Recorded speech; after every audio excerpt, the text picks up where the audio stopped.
Sophie, are you okay? I asked as she pulled away from my arms again. I'm just tired, Ethan. Work's been insane lately. She said it with that flat voice I'd started hearing more often, the one that left no room for questions. I smiled anyway, pretending I believed her. You've been tired for weeks. Maybe we should take a weekend off. Go somewhere quiet, just us. She opened the fridge, not even looking at me. I can't. There's a campaign deadline next week. Her excuses used to make sense. Now they felt like walls. I stood there watching her pour a glass of water, the sound of it filling the silence between us. When did we stop talking, Sophie? She glanced up. What's that supposed to mean? I don't know, I said softly. We used to talk about everything. Now I don't even know how your day went unless I check your Instagram. She set the glass down a little too hard. Ethan, please. I'm doing my best. I don't need this guilt trip right now. I bit my lip and nodded. Right, sorry. The word tasted bitter. Sorry, the one I always said to keep peace, even when I was the one bleeding inside. That night, she went to bed early. I lay beside her, staring at the ceiling. She turned away like my breathing annoyed her. Good night, I whispered. I closed my eyes, trying not to count the seconds between her heartbeat and mine. The next morning, she left before sunrise. A note sat on the counter. Breakfast in the fridge. Meeting at 8. Love you. I stared at the last two words for a long time. Love you. No I, just a phrase scribbled out of habit. When Rachel called, her voice broke through my fog. You sound dead. What's going on with you two? Nothing, I lied. She's just busy, Rachel sighed. Busy or distant? I forced a laugh. You watch too many dramas. Maybe. But you're lying to yourself, Ethan. I can hear it. I hung up before I had to admit she was right. That evening, I made dinner. Her favorite, pasta with basil sauce. When she walked in, she barely looked up from her phone. You cooked? Yeah, thought you might be hungry. I already ate with Lucas and the team. We had to go over some pitch materials. My fork froze. Lucas again? She frowned. What's that supposed to mean? Nothing, I muttered. You just mention him a lot. He's my co-worker, Ethan. Don't start. I'm not starting anything, I said quietly. I'm just trying to talk. Well, maybe try less, she snapped, tossing her purse onto the couch. The words stung. I forced myself to smile, but my voice cracked. Okay, I'll try less, she sighed, rubbing her temples.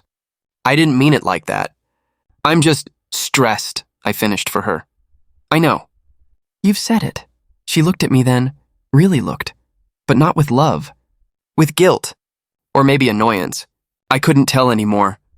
I need a shower, she said softly and disappeared into the bathroom. I cleaned up alone. The plates clattered louder than they should have. The smell of cold pasta filled the room. When I turned off the kitchen light, I noticed her purse on the couch. For a moment, I thought about checking it, but I didn't. That's not who I was. Or maybe I was too afraid of what I'd find. I sat on the edge of the bed when she came out. Towel in her hair, skin glowing from the steam. She looked beautiful. Painfully so. Can I hold you? I asked. She hesitated. I'm really tired, Ethan. Just for a minute. She sighed and sat beside me, stiff as stone. My arms wrapped around her, but she didn't melt into me like she used to. I felt her heartbeat fast and shallow. Do you still love me? I whispered. She froze. What kind of question is that? A scared one, she pulled away. Of course I do. I'm just overwhelmed. Please stop making me feel guilty for being tired. I nodded, even though every word felt like a knife. Okay, I'm sorry. Good night, she said and turned off the lamp. The darkness swallowed everything. Hours later, she shifted beside me. I opened my eyes slightly. Her phone lit up the room.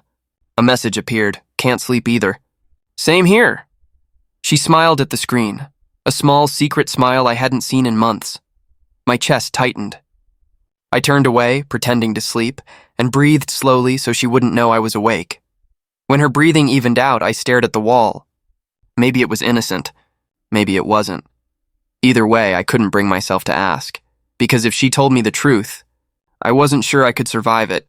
So I told myself what I always did, that this was just a phase, that stress makes people strange, That love was still there somewhere beneath the silence. I wrapped my arms around the empty space beside me and whispered to no one, "It's just stress." She still loves me, but even as I said it, I knew I was lying, and I think... So did she. The sound of running water came from the bathroom. I stood in the dim light of our bedroom, her purse sitting open on the dresser. I didn't mean to look inside. At least that's what I told myself when I noticed the corner of a folded paper sticking out. "Ethan, can you grab me a towel?" she called from inside. "Yeah, 1 second," I said, my voice tighter than I wanted. My fingers brushed the paper. 2 receipts.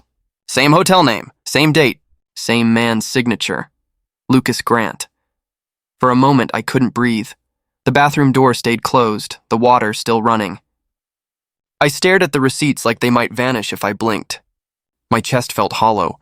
I read the dates again. Both nights she'd said she was working late. "Ethan?" I shoved the papers back into her purse, slammed it shut, and grabbed a towel. "Coming." When I opened the bathroom door, steam rolled out, wrapping around me like fog. Sophie smiled.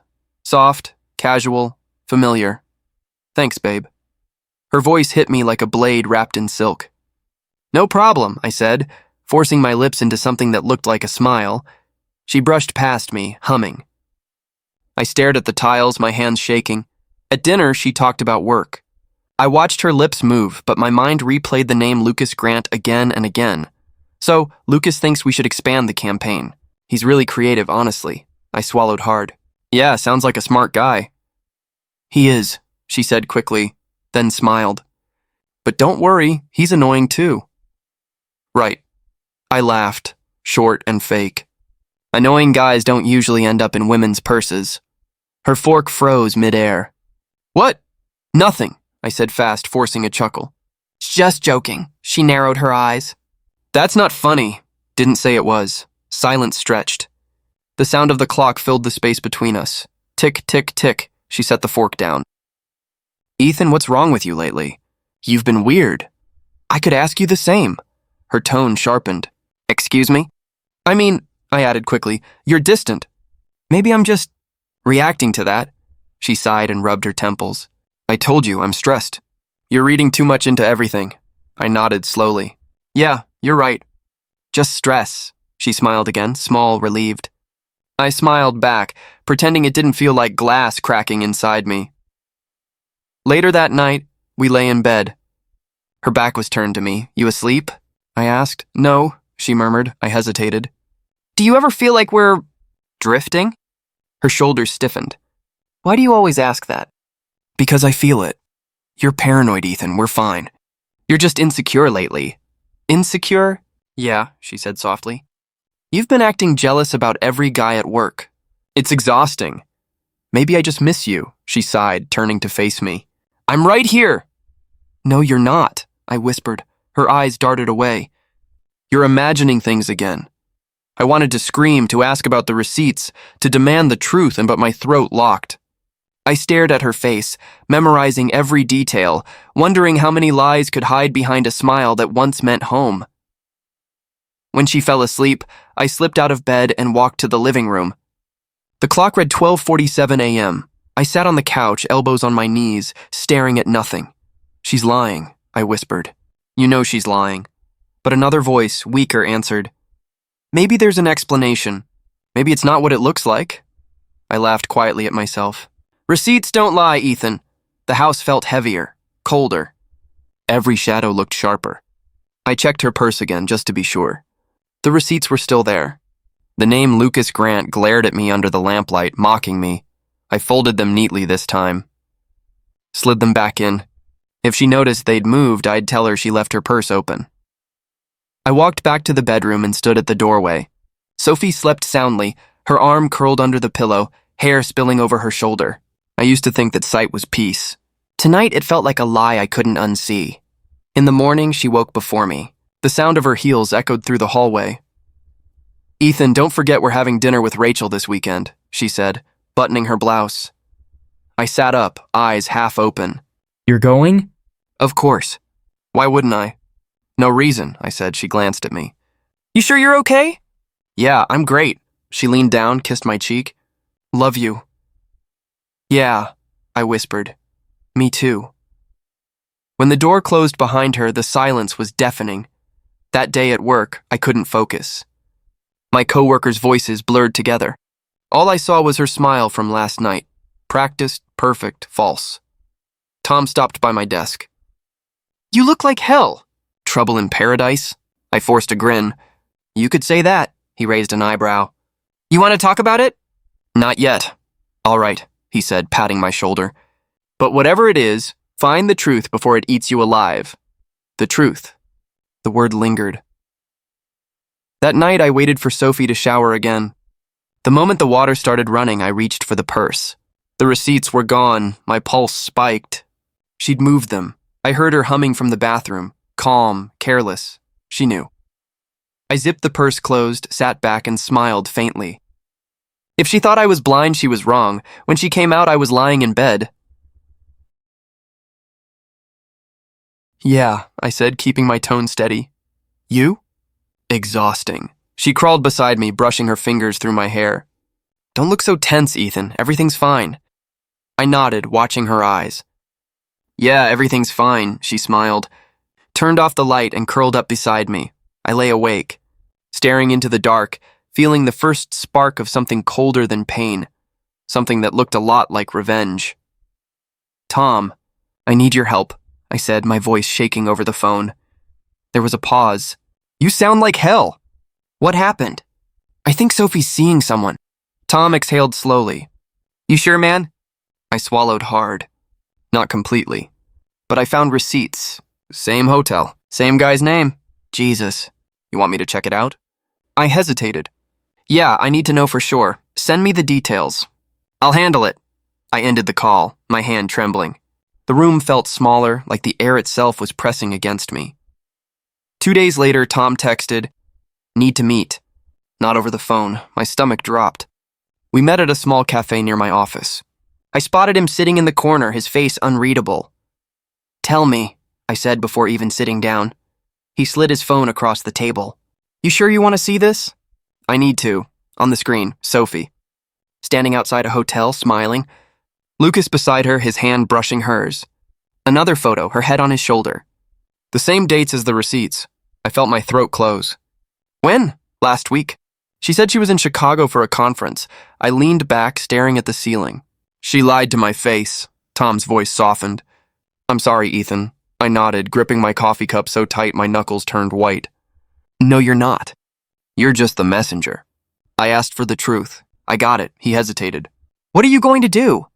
I laughed, dry, humorless. I don't even know. Part of me wants to storm home and throw her out. The other part wants to sit in silence and pretend I didn't see it. Tom leaned forward. Pretending won't fix it. You deserve to know why she did this. Why? I echoed. Yeah, that's the word that's been burning in my head. He nodded. You sure you don't want me to confront her? I'll do it if you can't. No, I said quietly. This is my war. That night, I sat in my car outside our house, staring at the lights in the window. She was home. Probably cooking dinner, maybe humming the same soft tune she used to. My phone buzzed. A text from her. Where are you? Dinner's getting cold, I typed back. On my way. When I stepped inside, the smell of food hit me. Garlic, butter, her favorite pasta. She turned, smiling like nothing had ever broken. Hey, you're late, she said, walking up to kiss me. I let her. Her lips touched mine, warm and familiar, but all I could taste was betrayal. Sorry, traffic, I muttered. She laughed. You always say that. I sat at the table watching her move around the kitchen. How was the trip?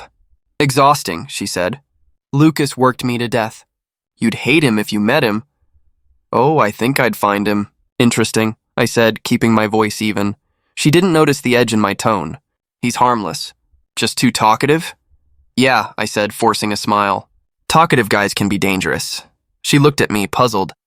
You okay? I'm fine, I lied. She shrugged and sat down. We ate in silence. Every clink of her fork sounded louder than thunder. Later that night, Rachel called.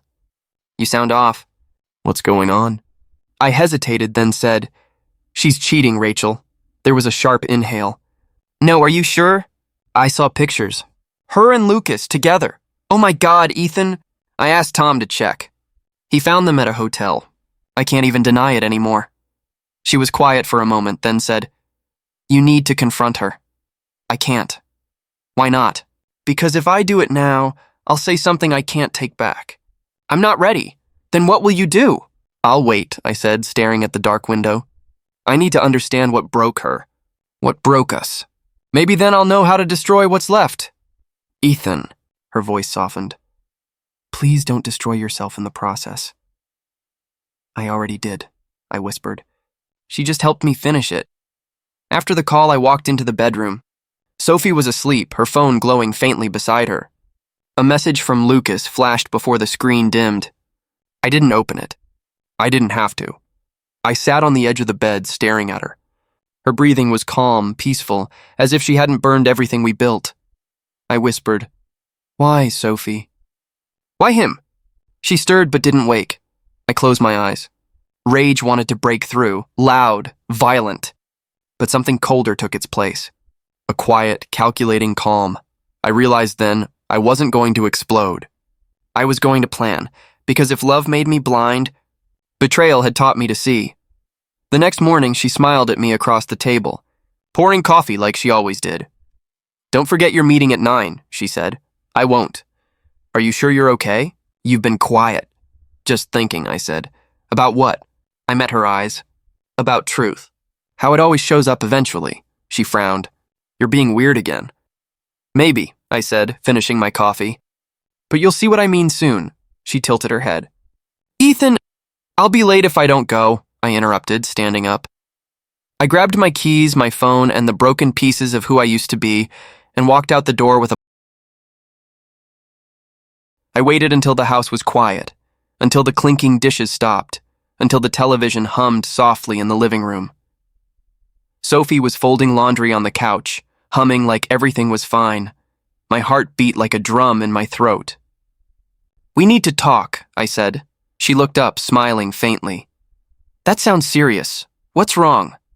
"Sit down," I said. Her eyes flickered. "Ethan, you're scaring me. What is this?" I sat across from her, hands trembling but voice steady. "I know about Lucas." Her face went pale. "What?" "Don't," I said quietly. "Don't act confused." She laughed nervously. "Lucas, my co-worker. What about him?" I leaned forward. "I found the receipts. Same hotel. 2 different nights. His name on both." Her lips parted, eyes wide. "You went through my purse?" "Yes," I said, "and thank God I did." "That's an invasion of privacy. And sleeping with another man isn't?" She flinched. I cut her off, pulling the crumpled papers from my pocket. "Don't lie to me, Sophie. It's all right here." She stared at the receipts, color draining from her cheeks. "It's not what it looks like." I almost laughed. "That line should be trademarked." She tried to speak, voice trembling. "It was complicated."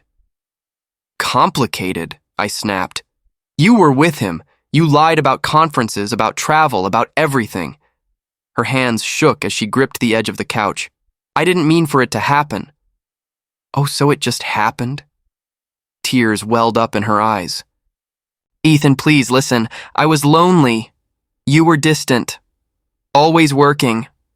Always distracted. Don't you dare blame this on me." "I'm not blaming you. You're just trying to rewrite the story," I said. "Make yourself the victim so it hurts less." She pressed her palms to her face.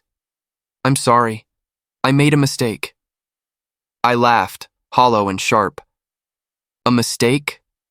Sophie, a mistake is forgetting an anniversary. This was a decision. Over and over again." She looked up, mascara streaking down her cheeks. "You stopped seeing me. You were here, but you weren't. I felt invisible. I was building a life for us.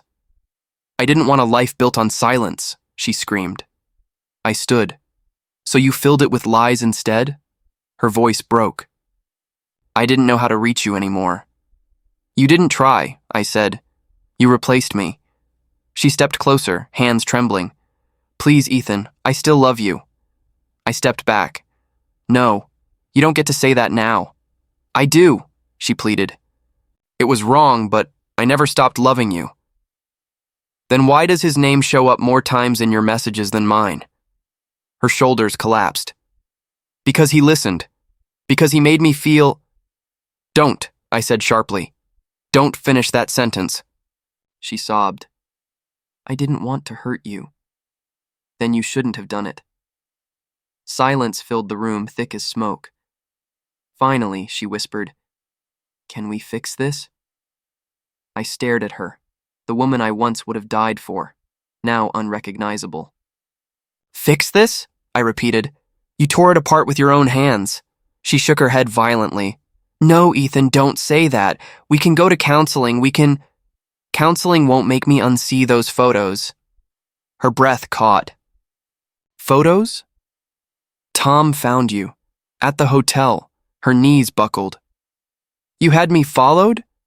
I had you confirmed, I said coldly, because I couldn't live with lies anymore. She covered her mouth, sobbing harder. You can't just throw this away. You threw it first. I was lost, she cried. You pulled away from me and I didn't know how to reach you. You keep saying that like it justifies betrayal. She wiped her tears. What do you want me to say? Nothing, I said. There's nothing left to say. She lunged forward, grabbing my arm. Ethan, please. We can start over. I yanked free. Don't touch me. Her voice cracked. You're really going to leave? Just like that? Yes. She stepped in front of the door. No, you're not. You're angry, but you'll calm down. I stared at her, exhausted. You don't get it. This isn't anger anymore. It's clarity. Her tears slowed. So that's it? You're walking out on our marriage? I'm walking out on the ashes, I said quietly. You burn the rest, she trembled. You're destroying us. I shook my head. No, Sophie, you did. She let out a broken laugh. You think you're innocent? You pushed me away. Maybe I did, I admitted, but I never left. Her eyes glistened with desperation. Please, Ethan, don't do this. I can change. Change doesn't erase choices. I love you, she shouted. Love doesn't look like betrayal. She covered her face, sobbing uncontrollably. The sound echoed through the house like a funeral bell. I stood there for a long moment, watching the woman I once called my world collapse. Part of me wanted to comfort her, to reach out, to hold her one last time. But that part of me was dying, and I wasn't going to resurrect it. I turned toward the door. She screamed, You're making a mistake! Maybe, I said. But at least it'll be mine. Ethan, she cried, don't walk away! I paused, looking back one final time. You already did. I stepped outside, the cold night air hitting my face like a slap. My hands were shaking, but I felt lighter. The door slammed behind me. Her sobs were muffled through the walls. I got into the car, gripping the wheel. For the first time in months, the silence didn't suffocate me. It set me free. I didn't take anything with me. Not my clothes, not my ring, not the ghost of who I used to be, just my phone, my car keys, and the morning after I left, my phone wouldn't stop buzzing. Sophie's name flashed over and over again. I didn't answer. By noon, there were 10 missed calls and a wall of messages. Please, Ethan, let's talk. I'll fix this. I didn't respond. I sat in my car outside work, staring at her words like they belonged to a stranger. At the office, Mark caught me by the coffee machine. Rough night? I forced a small smile. Something like that. He frowned. You look like you haven't slept. I didn't, I said. But I'm fine. He hesitated, then clapped my shoulder. If you ever need to talk, I'm good, I said quickly. Really? That was the lie I kept telling myself all day. By mid-afternoon, she showed up at the lobby. The receptionist called up, whispering, There's a woman here asking for you. Tell her I'm in a meeting, I said. I already did. She said she'll wait. I sighed, looking through the glass wall. There she was, Sophie, in her navy coat, eyes red, clutching her purse like a lifeline.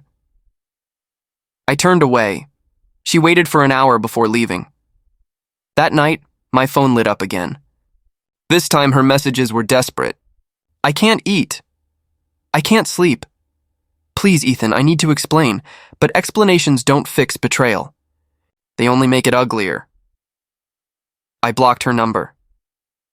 2 days later, the gossip hit the office. Lucas's name was everywhere. His company had found out. Apparently, someone overheard him bragging. His boss confronted him and the story spread like fire. I heard it from Grace. She showed up at my apartment unannounced. When I opened the door, she looked nervous. Hey, Ethan, can we talk? I stepped aside. Sure, she walked in holding a paper cup. Coffee. Thought you might need it. Thanks, I said, setting it on the table. So you know? Her eyes filled with guilt. Yeah, everyone does now. Lucas got suspended. I leaned against the counter. Good for him, she swallowed hard. I'm sorry. I knew something was off. I just didn't want to get involved. You were her friend, I said quietly. I still am, she admitted. But I can't defend what she did, I nodded. You don't have to, tears welled in her eyes. I should have told you. You didn't know me that, I said. You were stuck in the middle. She looked at me for a long moment. You don't hate me? No, I said. I pity you. You got caught in her lies, too, Grace sighed. She's falling apart, Ethan. She misses you. She misses control, I said. Not me. Grace blinked, then nodded slowly. Maybe you're right. When she left, I sat on the couch, staring at the blank TV screen. For the first time in weeks, I felt something new. Not anger, not pain, just quiet. The next morning, I met Olivia. She was sharp-eyed and calm, with a steady voice that didn't waver once. So, she said, flipping through the papers. You want to proceed with divorce? Yes. Amicable or contested? I don't care, I said. I just want it done. She looked up. She'll fight for sympathy. They usually do. I'm not fighting her, I said. I'm done fighting, Olivia tilted her head. That's rare, I frowned. What do you mean? Most people come in here angry, she said. They want revenge, validation. You just sound tired. I am, I admitted. But I'm not weak. Her lips curved slightly. Walking away isn't weakness, Ethan. It's clarity. It means you're choosing peace over chaos. I met her eyes. That's what I want. Peace. Then let's get you there, she said. When I left her office, the sun was low, golden light cutting through the glass towers. I stood there for a while, breathing in the city noise, cars, voices, everything I'd ignored for months while drowning in heartbreak. My phone buzzed again. A new number. I almost didn't check it, but curiosity won. You can't ignore me forever. Sophie. She'd found another way. I stared at the message, thumb hovering over the screen. Then I deleted it. I wasn't angry anymore. Just done. That night I made dinner. Nothing fancy, just pasta and garlic bread. I ate alone, and for the first time, it didn't feel lonely. It felt peaceful. Later, I got a call from Tom. Heard about Lucas, he said. Guess karma doesn't need an invitation, I chuckled. Guess not. You okay? Getting there, I said. That's good, man. You deserve better. I know. He was silent for a moment, then said, You sound different. I feel different. When we hung up, I leaned back on the couch, watching the lights flicker outside my window. I thought about Sophie, her tears, her excuses, her endless whys. I used to believe love could survive anything. Now I knew better. Love doesn't survive betrayal. It transforms into something else, acceptance, maybe even strength. As I turned off the lights, I caught my reflection in the window. For the first time in months, I didn't see a broken man. I saw someone who had finally stopped begging for love that wasn't his anymore. And that, I realized, was freedom. The courthouse smelled like old paper and cheap perfume. I sat on the wooden bench, tapping my foot, staring at the clock. Every tick felt like a countdown to freedom. Sophie walked in with her lawyer, eyes swollen, makeup barely holding. She looked at me, searching, maybe hoping. I didn't look away, but I didn't smile either. She whispered, Ethan, can we talk before this starts? No, I said. We said everything that needed saying. Her lawyer leaned in, whispering something to her. She nodded, biting her lip like it might hold her together. Olivia placed a file on the table. Stay calm, she said quietly. You've already won before this even begins. I'm calm, I said. Just tired. When the judge walked in, everyone stood. Sophie's eyes flicked toward me again. I kept mine on the floor. Her lawyer began the opening remarks, spinning her story like a silk thread, fragile and pretty but fake. My client deeply regrets her actions. She wishes to reconcile, Olivia cut in.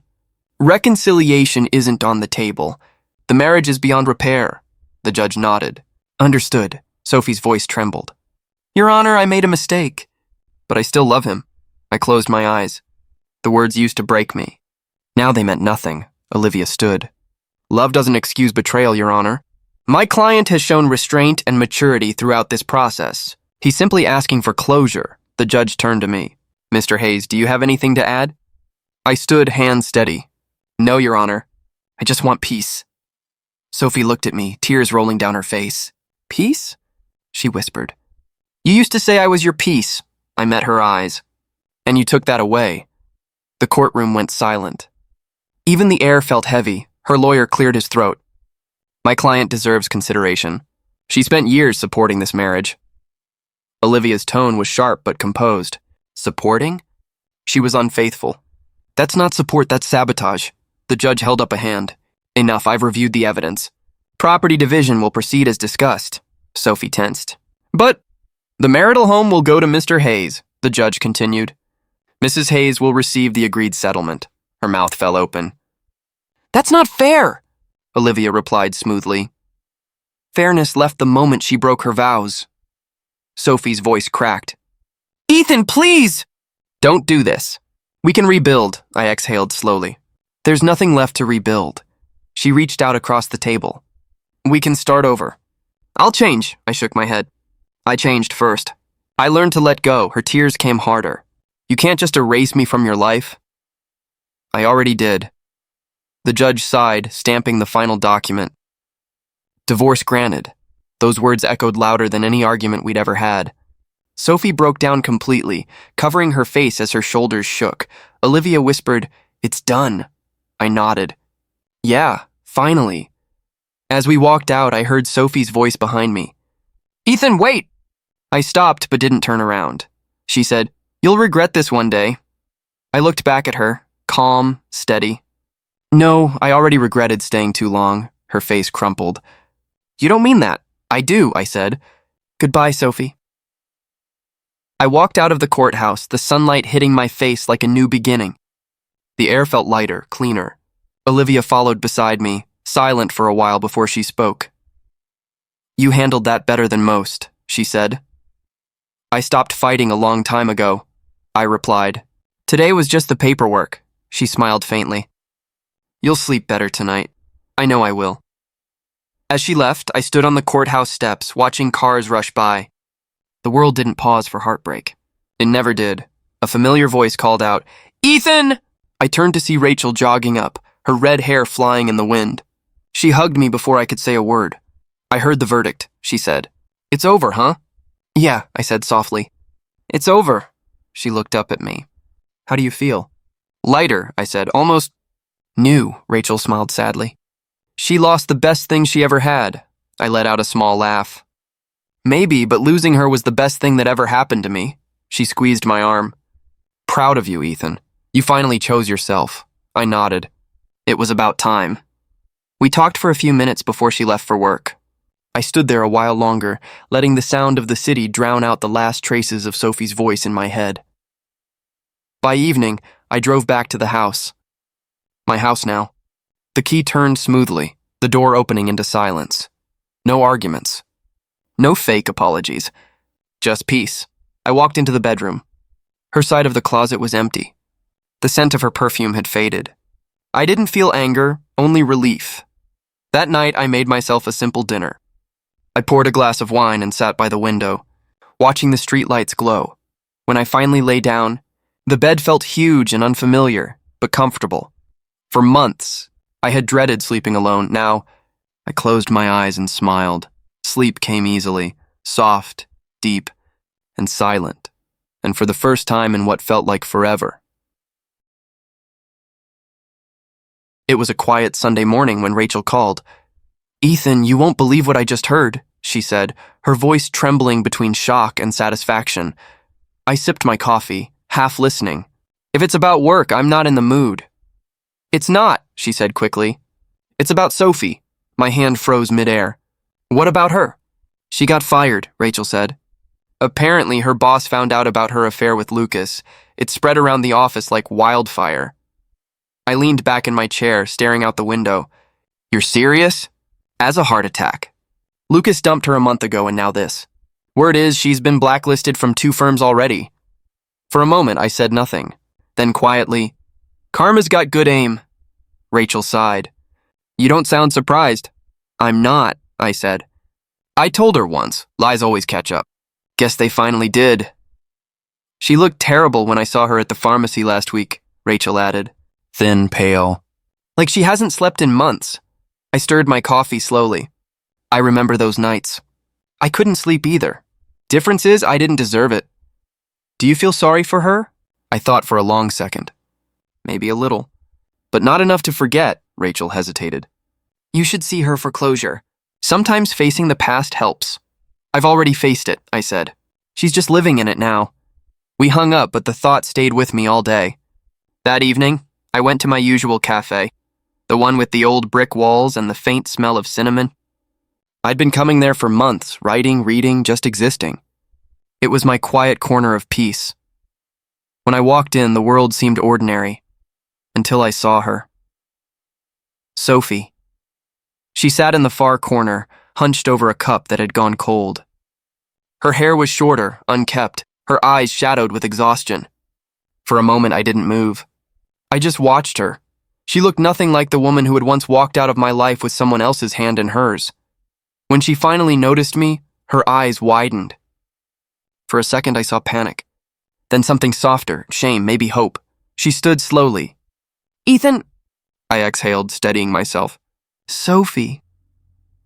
We stood there, a few feet apart, ghosts in daylight. I didn't think I'd ever see you again, she said, her voice cracking. Neither did I. She tried to smile, but it faltered. You look good. Peaceful, I corrected. Her lips trembled. You heard, didn't you? I nodded. About the job. About Lucas. She looked down, twisting the strap of her purse. He left when everything came out. Said I was bad luck. That's ironic, I said quietly. I deserved it, she whispered. Yes, I said. You did. Her eyes filled with tears. I've lost everything, Ethan. The job, the house, even my friends. They all know now. No one trusts me. I didn't say anything. I just looked at her, really looked, and saw the consequences written across her face. I wanted to apologize, she said finally. For everything. For hurting you. You already did, I replied. Back in court.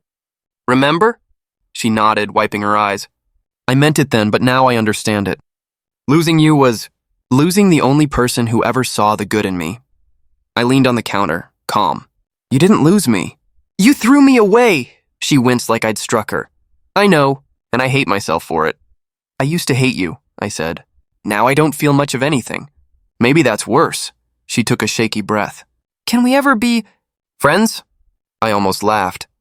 Friends? Sophie, I spent years trying to be your friend. You wanted excitement. You got chaos instead, her voice broke. I just wanted to be happy. Then maybe next time, I said softly, don't build happiness on someone else's pain. We stood there in silence. The cafe buzzed with chatter around us, but it felt distant, like we were frozen in another time. She looked at me one last time, eyes glistening. Do you ever think about what we had? Sometimes, I admitted, but then I remember how it ended, and I'm grateful it did. A tear slipped down her cheek. You really moved on. I had to, I said. You made sure of that, she gave a small, broken nod. I hope one day you can forgive me. I already did, I said. That's why I can look at you and feel nothing. Her lips parted like she wanted to say more, but no words came.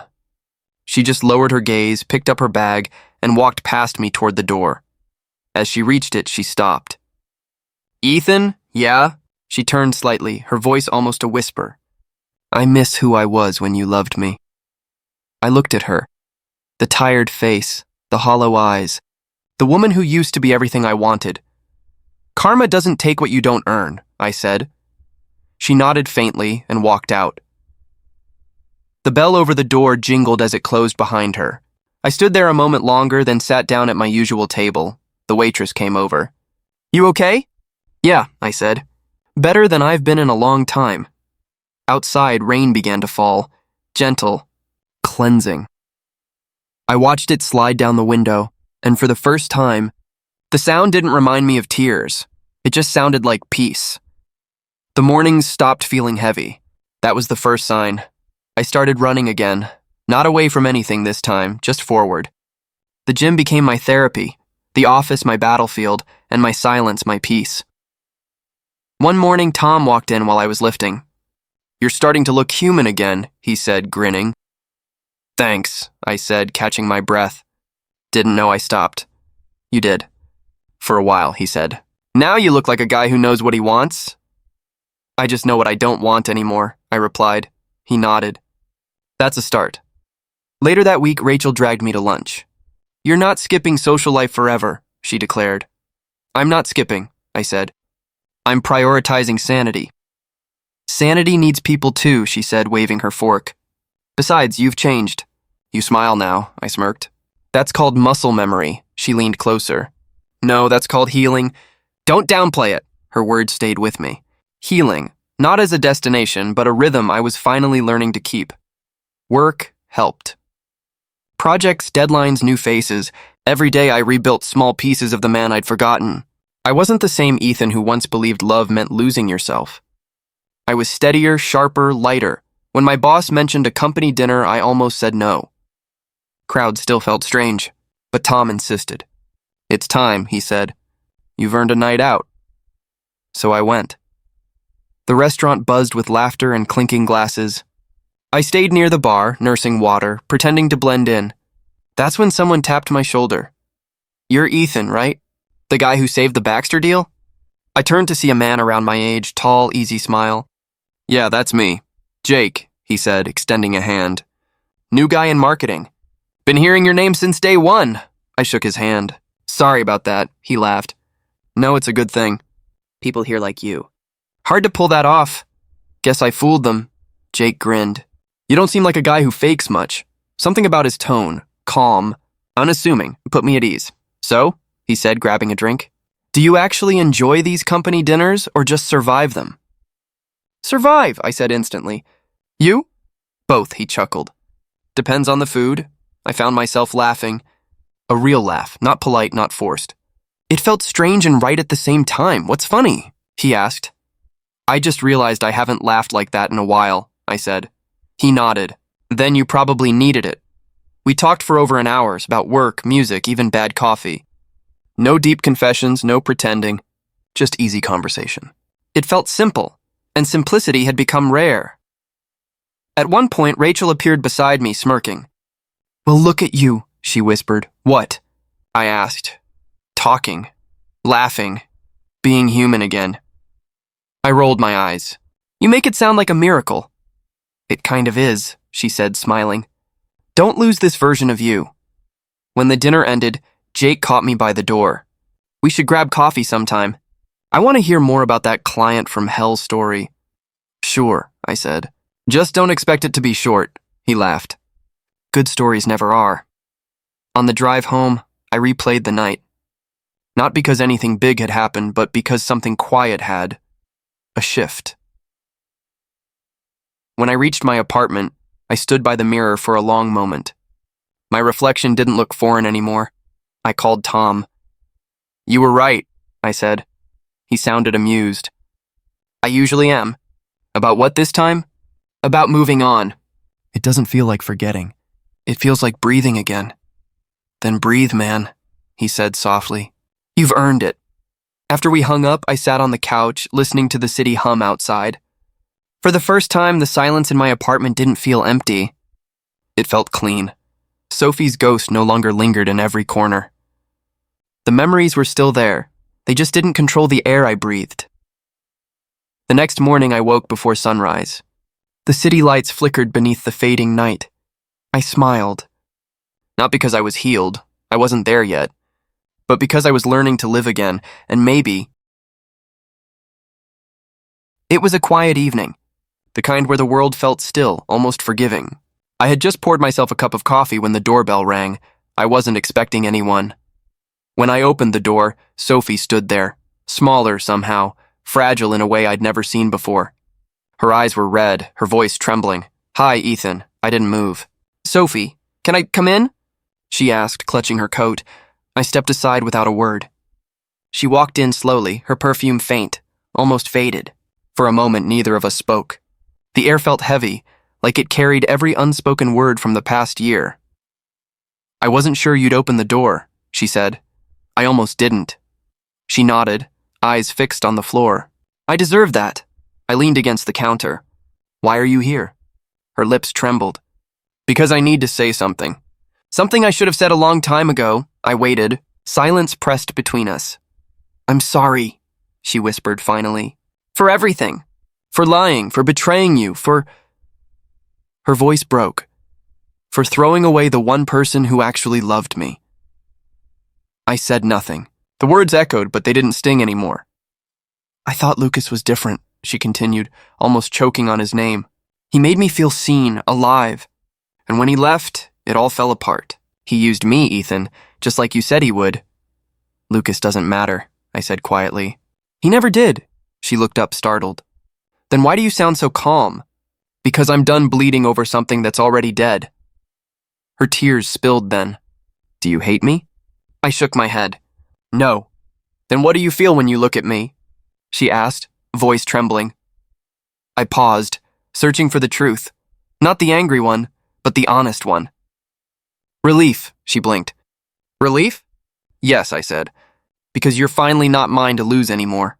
She covered her face, sobbing. "You have every right to hate me. I destroyed us." "There's nothing left to destroy," I said softly. "You burned it all down." I just stopped standing in the fire. She stepped closer. "Can you ever forgive me?" I looked at her, the woman I once thought I'd grow old with. Her makeup was smudged, her hands shaking, her voice barely holding together. "I already did," I said. She froze. "You did?" "Yeah, a while ago," I said. "But forgiveness doesn't mean I want you back." She inhaled sharply, as if those words cut deeper than anger ever could. "I understand," she whispered. "I just needed you to know I'm sorry." "I know," I said. "And I believe you." We stood there in silence, two ghosts of who we used to be. The walls that once heard our laughter now held nothing but echoes. "I don't expect you to ever love me again," she said quietly. "I just hope one day you'll remember something good about us." "I already do," I replied. "You taught me how much pain love can carry, and how strong I could be without it." She bit her lip, eyes glassy. "You really have moved on, haven't you?" "I had to," I said. "Otherwise, I'd still be standing in that same doorway waiting for you to come home." Her shoulders trembled. "I wish I had come home sooner." "Maybe," I said, "but then I wouldn't have learned to build a better one. For myself." She nodded weakly. "Goodbye, Ethan." "Goodbye, Sophie." She turned toward the door, hesitated, then whispered, "You deserved better." As she stepped outside, the cold air rushed in. I watched her walk down the path, her figure swallowed by the dim streetlight. For a moment, I saw the woman I once loved, and then she was gone. I closed the door gently. No anger, no bitterness, just peace. The quiet settled around me again. I walked to the couch, sat down, and looked at the cup of coffee that had gone cold. I smiled softly. Not out of cruelty, but understanding. Forgiveness didn't mean forgetting. It meant freedom. And tonight, I was finally free. The year passed quietly, like a slow sunrise after a long night. Life felt lighter now. I didn't chase anything or anyone. I just lived.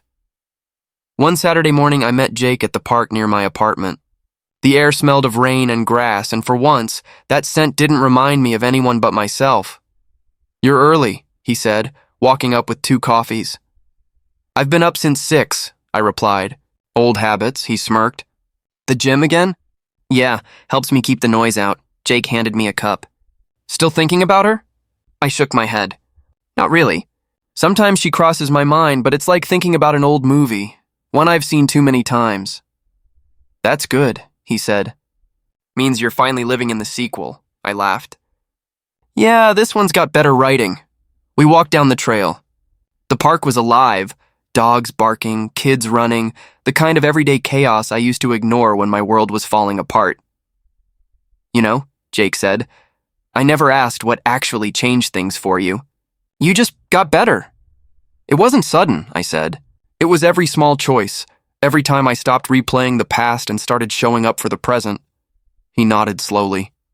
That sounds like peace. It is, I said. I didn't find it in revenge or closure. I found it in acceptance.